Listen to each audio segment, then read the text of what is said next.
Everyone, welcome back to the channel. आज हम बात करने वाले हैं Deepika Padukone sudden exit from the highly anticipated sequel of कल। पहले फैक्ट्स की बात करते हैं। प्रोडक्शन हाउस बैजयंती मूवीज ने ऑफिशियली अनाउंस किया कि दीपिका कल की सीक्वल्स का पार्ट नहीं होंगी। उन्होंने अपने स्टेटमेंट में कहा कि पार्ट 1 की जर्नी उनके साथ अच्छी रही, लेकिन सीक्वल्स के लिए पार्टनरशिप नहीं हो पाई, कि मूवी के लिए कमिटमेंट एंड मच मोर चाहिए। स्टेटमेंट क्या था, मैं आपको पढ़ के सुनाती हूँ। Official announce Padukone will not be a part of upcoming sequel of Kalki. Careful consideration, we have decided to part ways despite the long journey of making the first film. We are unable to find a partnership and a film like Kalki deserves that commitment and much more. Wish her the best future works. के बाद media reports leak और social media start हो गए। Maternity, fees, role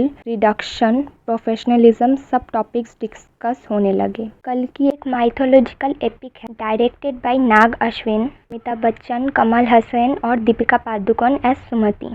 movie ने profit भी अच्छा किया था एंड दीपिका का रोल बहुत सेंट्रल था। प्रेग्नेंट कैरेक्टर जो अनबॉर्न कल्कि को कैरी कर रही थी। ईयर 2025 में दीपिका ने एक और बिग प्रोजेक्ट संदीप रेड्डी वांगा की मूवी लीड से भी एग्जिट किया था। रिपोर्टेडली उस टाइम पे एग्जिट का रीजन आया था कि दीपिका ने 8 घंटे का वर्क डे एंड कुछ रिपोर्ट कहते हैं कि उन्होंने हाई फीस मांगी, approx 20 crore plus profit share भी। ये सब डिमांड्स एलिजेडली संदीप रेड्डी वांगा को अच्छे नहीं लगे एंड उन्होंने दीपिका को रिप्लेस कर दिया तृप्ति के साथ। एंड उसके बाद दीपिका का ईयर स्टार्ट हो गया। एक नैरेटिव सेट करने की कोशिश की गई।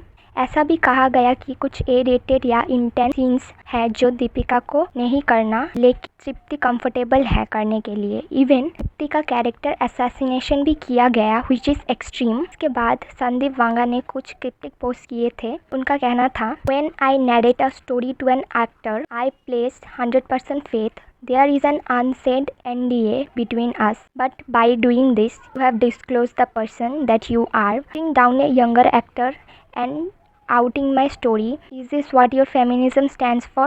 As a filmmaker, I put years of hard work behind my craft, and for me, filmmaking is everything. You don't get it, you won't get it, you will never get it. ऐसा करो अगली बार पूरी कहानी बोलना, क्योंकि मुझे जरा सा भी फर्क नहीं पड़ता है। Hashtag dirty PR game. Post से लोगों ने गैस लगाया कि वो दीपिका की बात कर रहे हैं। एंड नाउ सेम की मूवी के सीक्वल में रिपोर्ट के हिसाब से दीपिका ने 7 से 8 घंटे का वर्क डे एंड कुछ स्पेशल डिमांड किए थे, जैसे कि लग्जरी स्टे। एलिजेडली दीपिका ने अपनी फीस पे 25% हाइक डिमांड की थी compare to the part 1। Profit sharing model भी डिस्कस हो रहा था, जैसे कि स्पिरिट के केस में हुआ था। दीपिका ने खुद अभी तक कोई डायरेक्ट पब्लिक स्टेटमेंट नहीं दी ऑन रीजंस। एंड ये जो बड़ी बड़ी डिमांड्स की जाती है एक्टर की तरफ से प्रोड्यूसर्स को, वो कुछ ज़्यादा ही है। आमिर खान ने अपने एक इंटरव्यू में इस टॉपिक को डिस्कस किया इतने था। बड़े स्टार हो, आपको करोड़ों पैसे मिल रहे हैं, आपकी इतनी खुददारी नहीं है कि आप अपनी चीजें पे खुद खर्चा करो। मुझे बहुत अजीब लगता है ये। It's very sad and it's very harmful for the industry. लेकिन ऐसा कहा जा रहा है कि because of this the makers removed her from कल्कि 2। सो आपको क्या लगता है? Tell us in the comments below, and if you enjoy this kind of breakdowns, don't forget to like, share and subscribe. Thank